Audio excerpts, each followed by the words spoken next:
Hi, welcome to Pennsylvania Newsmakers, and thanks for watching. Well, hundreds of students are back in school across the state of Pennsylvania. What a great time for our annual education update. That and more when we return. This is Pennsylvania Newsmakers, a fast-paced, unrehearsed weekly discussion with and about the leaders who shape your world. And now, here's your host, Terry Madonna. Hi, welcome back to the program. Well, it's a time of year when we do our annual education update. Hundreds of thousands of students are back in school. The colleges are flourishing. Joining me, as often is the case, and I couldn't have two better guests to talk about the state of education in Pennsylvania than Karl Girton. He is the chairman of the State Board of Education, and Peter Garland. He's the Executive Vice Chancellor of the State System of Higher Education. Gentlemen, welcome as always. Thank you for having me. Terry. All right, let's go. Before we get into some of the recommendations, I want to talk about the Governor's Commission on College and Career Success. Probably no more important subject that we could talk about is, you know, what are students doing? How are they preparing for the real world? What kind of jobs are they getting? That's very, very important to the future of the state and also to the students themselves. But the big news last week was, again, the official report on the SAT scores showing a decline. 1 point in mathematics, 1 point in English, 3 points in mathematics. A lot more people took the test from a more diverse field. Peter, let me start with you. How important is this? I look, it doesn't seem to me to be a huge decline. Give me your point of view on this. I mean, on average SAT scores and going up or down by a point or a couple of points in a given year is not particularly significant. What we look at overall are what are the trends, and the trends nationally are down some. And I think there's a number of people looking at that to say, is it because the quality of students coming out and the educational experience hasn't moved any despite all of our strong efforts in that area?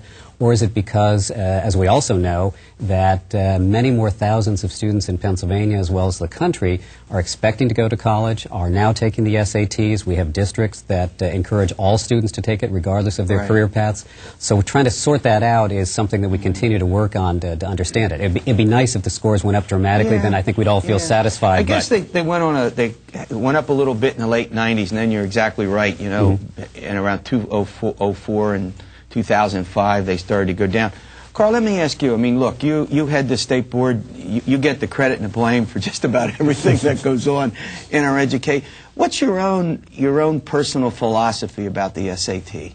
Well, I think the SAT is one of a number of respected national indicators of what we're achieving in our public school system in this country. I think actually if you want to look at a more valid indicator, you would probably take a look at the NAEP, which is administered across all populations across the country. And again, I'm not saying that the results. Is that a standardized test? That's the national assessment. Yeah. Okay, go ahead. It's called the nation's report card. Okay. And in fact, the NAEP is not getting any significantly different results than the SAT. So I think that we need to take all of these national assessments, ACT and others, and use them really as an indicator of the kind of progress we're making or the progress that we're not making that we really are striving for. Yeah, do you think, Peter, I mean, so let's try to draw some conclusion from this. So your point is that I think both of you, I'll ask both of you, you can tell me what you think, that we've got this modest decline. SAT is one indicator of many that we should use to see how successful students are, but we also have now a richer and more diverse pool of people taking the test, and you know, many of them may not be as prepared, may not even be in college preparatory courses in high school. Is that, Peter, take it from there? That is an effect. And one of the things you'll see, and in the press reports they'll refer to Iowa and North Dakota. I can't remember the current leader in this one having the highest SAT scores. Well, those are states where a very small number of students take the SAT, typically that are aiming towards East Coast elite colleges and universities. So with a small number of students taking it that are on that track for success, you would expect very high scores. Pennsylvania has a large number, a high percentage of its high school graduates taking the SAT score. So everybody is in the mix on that one, and so it's not unusual that our scores would be kind of mid-range, simply because we run all students through that process. Again, I agree with Karl.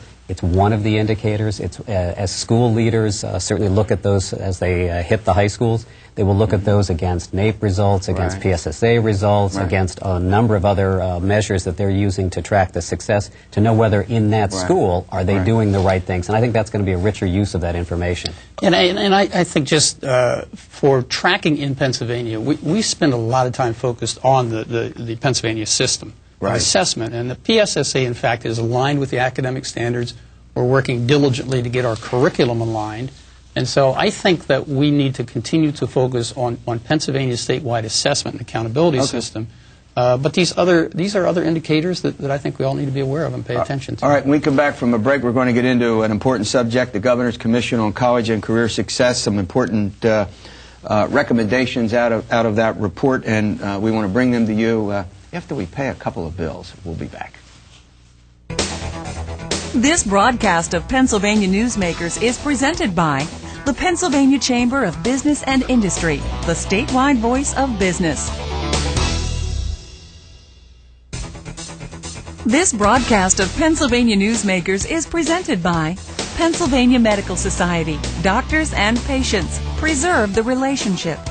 And by the Pennsylvania Manufacturers Association. Business in Pennsylvania is our business. Hi, welcome back for Annual Education Update with Karl Girton from the State Board of Education and Peter Garland from the State System of Higher Education. Karl, let me turn to you. The Governor's Commission on College and Career Success, we talked about this before. We're going to flesh out some more components of it because I think these are important elements in terms of what the State Board and I think what Governor Rendell and legislators want to see accomplished. I think that's safe to say. One of them has to do with this never-ending debate about proficiency for academic standards. Talk a little bit about that recommendation and why you think proficiency in certain standards is really important for all Pennsylvania students to achieve. I think it's important to back up and take a look at what people have been telling us really for a long time. And that is that there is no uniform definition of what a high school diploma means in Pennsylvania. It depends on whether it was awarded in St. Mary's or Kutztown or wherever that diploma was awarded. It has a significantly different meaning. One of the things that troubled the Governor's Commission on Career and College Success was the fact that we have a pretty good uniform expectation of what students need to know and be able to do. We define that in the academic standards. But in fact, when it comes to using the yardstick that we're measuring that by, we gave districts the opportunity to use the PSSA to measure proficiency or a local assessment. And we find that there are, in some of these yardsticks that schools are using or districts are using, there's 20 inches rather than 36 inches. Yeah.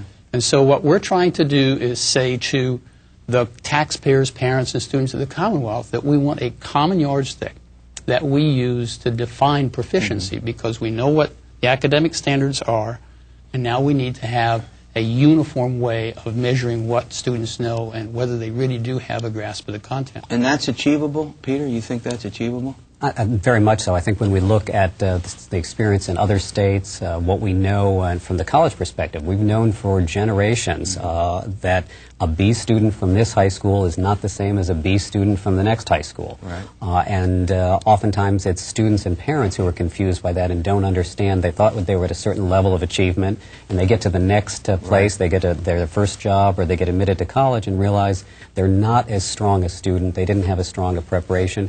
And frankly, I think the noise about that has grown over the generations, and our ability to be able to help provide a more or less standard of quality for students throughout the system, that has grown over the same period of time. And I think this is an opportunity to get those aligned in a way that's going to make a difference for students. Now, just for our viewers, this is why we're using in Pennsylvania the PSSA test, right?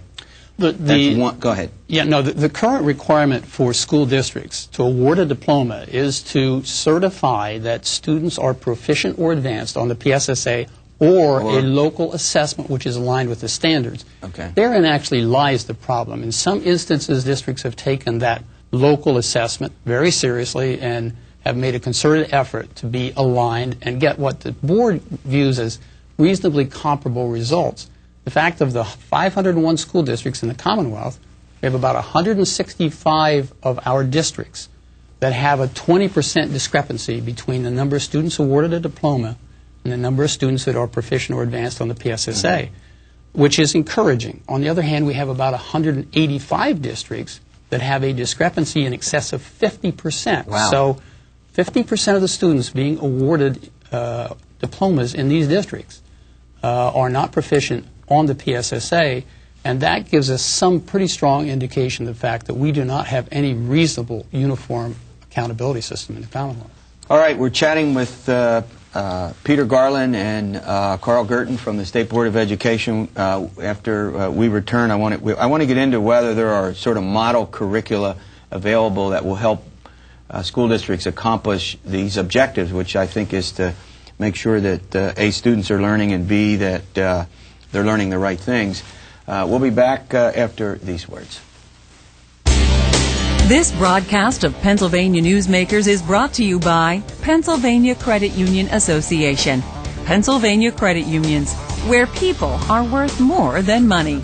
To find a credit union that is right for you, check out ibelong.org. And by the Energy Association of Pennsylvania, Pennsylvania's energy information source. This broadcast of Pennsylvania Newsmakers is presented by the State System of Higher Education. 14 state-owned universities. The state system is the largest provider of higher education in Pennsylvania. And by the Hospital and Health System Association of Pennsylvania, working towards a healthy Pennsylvania.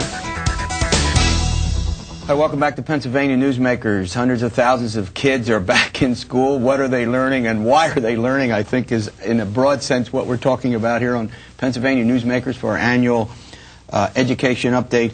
Karl Girton from the State Board of Education. Let me ask you this question. There's a requirement that students will have to pass a series of state-developed graduation competency assessments. That's a big expression. Yeah. Explain it for our listeners. Well, at the moment, students can earn a diploma by being proficient on the PSSA or a local assessment.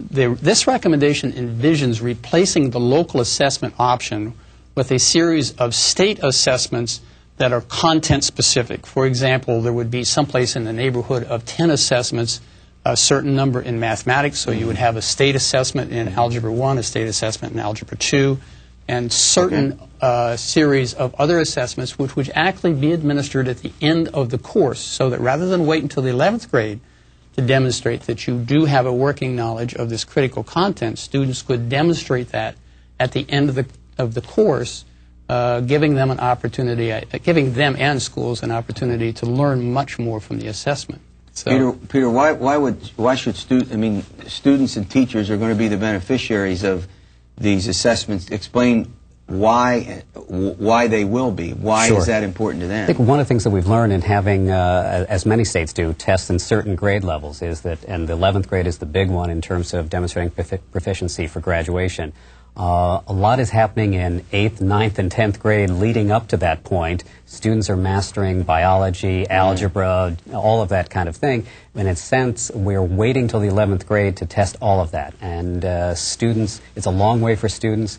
For teachers that are teaching 9th grade students, what is their responsibility in terms of having them ready by 11th grade? It simply has not worked as well as I think a lot of people had hoped on this one.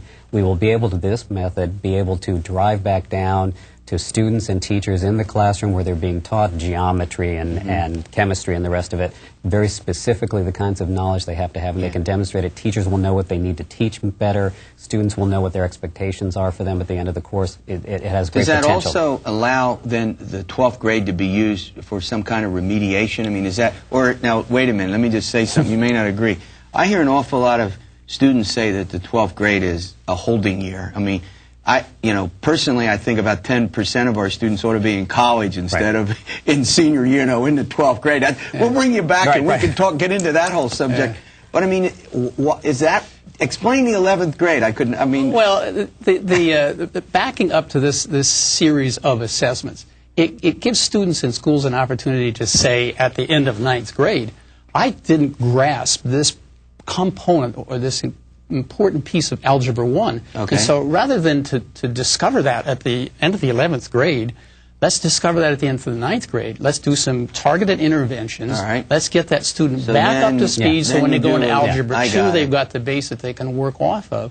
So this actually gives them two ways. So you've got 9. Okay. Yeah. But the bigger point is, I mean, the other point is, then if they have some problems, you at least got a year. Yeah. Right. I mean, is that 2 or 3. There's not much Four. you can do with testing into 12th year. I mean, what are you going to do then? I mean, it's the high school you want career is people over. Go ahead. to have that experience. And I think implicit in the series of recommendations here is that as students are achieving through that system, and by the 11th grade really knowing if they're completely on track in terms of either the PSSA or the graduation competency assessments, creates a final opportunity for additional interventions and work with those students to get them up to speed, but also opens up, I think, greater potential for high schools in partnership with colleges and universities to get people into their initial college courses. Yeah, well, I'm a firm advocate for that. I mean, we've talked about that before on this program. I mean, I think we have over 100 colleges and universities in this state. Many of them are in, small communities adjacent to where there are high schools, and I think that collaborative partnership, I know that's something that you've, does the State Board have a policy on that? Well, the State Board in its regulations dealing with teacher-preparing institutions and the standards has some very specific language about those kinds of collaborations. And in fact, I think if the Board were given the opportunity, they'd even be more specific. Yeah, well, I know Governor Rendell, we've had, I think I've talked to the Governor about this when he's been on the show a couple of times, and I think he thinks it's a good idea. I don't want to put words in his mouth. I'll get a call from the governor's office. But am I right about that? Yeah. I mean, there is increasing money that the governor has proposed and the legislature has endorsed in terms of dual enrollment, bringing more college and universities in partnership with high school to offer students. It makes perfect sense for everybody. All right, when we come back from the break, we're going to talk about what kind of model curricula offerings might be made available under this recommendation from the Governor's Commission. We'll be back after these words. This broadcast of Pennsylvania Newsmakers is presented by Highmark Blue Shield, changing the way health plans work for business with a variety of plan options for employers and more choices for employees. Information is available at highmark.com. Have a greater hand in your company's health. And by the Pennsylvania Healthcare Association, the future of long-term care. This broadcast of Pennsylvania Newsmakers is presented by the Pennsylvania Builders Association, building today for a better tomorrow. And by the Pennsylvania Cyber Charter School, bringing educational innovation and freedom to the children of Pennsylvania. Hi, welcome back to the program for Annual Education Update. Karl Girton, let me start with you in this segment. The whole point about this is to make this work for students. In order to, what is it that the students get out of these, what seemingly are dry sort of requirements that are on paper? Take it home to students. Well, I think one of the things that we need to be real sensitive to is there's got to be a fairness issue here for students. And to the extent that we can kind of reconstruct and repackage the way we assess students, to the extent that we can help schools install curriculum that really are student friendly, so that all students aren't required to go through theoretical math. We can have math curriculum that's applied math. And so one of the things that we're in the process of doing is developing model curriculum that schools across the Commonwealth can use that give them a series of choices so that, again, it really accommodates the interest of the students. The other thing, I guess, that's important that we're beginning to realize, maybe too late, is that an awful lot of students manifest some kind of indicators that they're in trouble as early as 5th and 6th grade. One of the recommendations in here is that we look at students at that 6th grade level and talk about, are they have a high incidence of absenteeism, have they flunked English or math? We know that if these kinds of indicators are at that 6th grade level, that as few as 10% of these students will ultimately graduate from high school. And we need to do some very serious targeted intervention for that cohort of students. Go ahead. Did you want to add something? Sure. And one of the things that we deal with in terms of the economy and certainly in terms of college and universities dealing with it is the fact that we're very concerned about having students on track to succeed in science, technology, engineering, math programs, one of the critical needs of this Commonwealth and the country.